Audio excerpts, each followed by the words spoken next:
build global tools. We try and have a lesser dependency on the development team. So this whole notion of configuration versus customization is huge.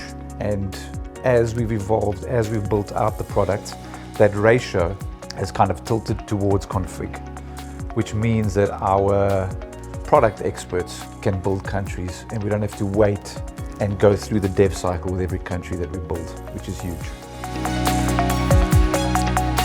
Entering into a country and I think the first analysis and blueprinting when going from one country to the next is to establish how complex that country is and how it can sort of plug into generic tools. But then you get very complex scenarios. You get state tax, for example, that differs in different countries.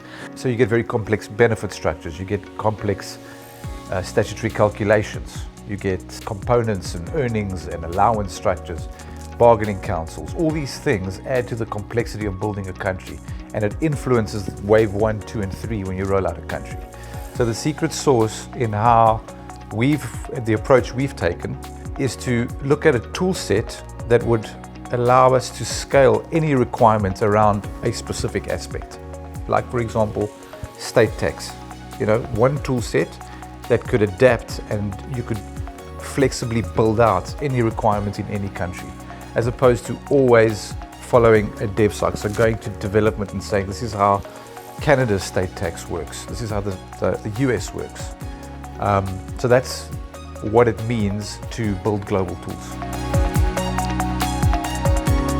Another example would be what we've done in building out an integration layer, because with statutory requirements and filing that happens from country to country, there's a different flavor of how you integrate to authorities. But a common sort of trend is to look at a real-time API-driven integration. So what we've done is we've looked at building an engine that can consume layouts from different countries.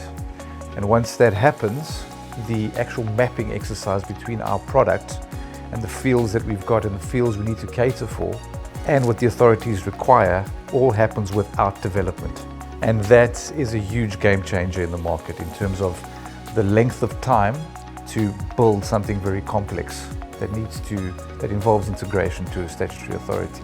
And in terms of scaling out our dev teams, there's a massive influence on tilting that towards people who can configure, compliance experts, product experts, implementation people. So that's how we've done it.